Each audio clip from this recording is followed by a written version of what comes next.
সেটা পুরোটাই রাজনৈতিক, সামাজিক, সাংস্কৃতিক এবং মিডিয়ার দিক থেকে কি করলে বাংলাদেশের সমাজ এবং রাষ্ট্রের গণতান্ত্রিক বিকাশের সহযোগিতা হতে পারে, সেগুলি যাতে করতে পারেন সেই শুভেচ্ছা আমি ওনাকে জানাবো খুব সংক্ষেপে।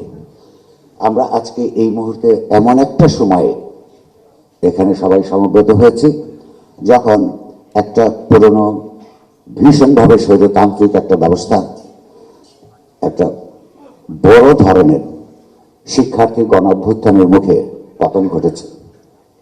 কিন্তু এইটার পরিবর্তে যেই জন্য মানুষের আত্মদান, সেই আত্মদানের ভিত্তিতে গড়ে ওঠা যে আকাঙ্ক্ষা, সেই আকাঙ্ক্ষার বাংলাদেশ গড়ে উঠবার প্রক্রিয়ার মধ্যে আছি আমরা, কিন্তু সেটা এখনো গড়ে ওঠে নাই। এই কারণে এটা একটা উৎক্রমণের সময়, একটা অন্তর্বর্তী সময়, একটা খুবই অস্থির একটা সময়। এই সময়ের মধ্যে একদিকে যেমন পেছনের দিকে তাকিয়ে আমরা গণতান্ত্রিক ব্যবস্থার জন্য আত্মদান দেখি, অন্যদিকে ভবিষ্যতে এই আত্মদানের জন্য বিজলি কেবলস এর স্কিন কোটেড ইনসুলেশন আগুন প্রতিরোধী। বিজলি কেবলস, নিরাপদ আজীবন।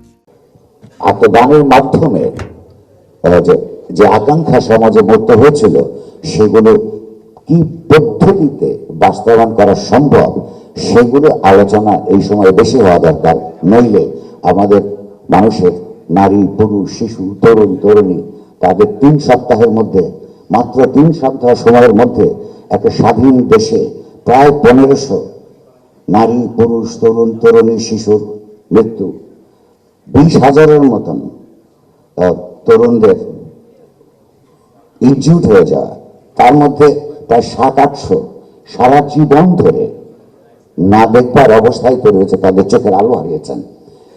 এই সমস্ত পরিস্থিতির মধ্য দিয়ে গিয়েছি বলে আজকে তারেক রহমান সাহেব এখানে উপস্থিত হতে পেরেছেন। সেখানে তাদের অবদান আছে, অন্য সবার অবদান আছে। এই গণ অভ্যুত্থানের মধ্যে আমরা রাজনীতির, সংস্কৃতির নানা ধরনের প্রবণতা দেখেছি। এটার মধ্যে ডান, বাম, মধ্যবর্তী রাজনৈতিক ধারা সক্রিয় ছিল, আবার এগুলোর সঙ্গে সরাসরি সম্পৃক্ত নন। সাধারণভাবে একটা শান্তিপূর্ণ সামাজিক রাজনৈতিক ব্যবস্থা দেখতে চান এমন লক্ষ লক্ষ মানুষ ছিল, তাদের আত্মদান আছে।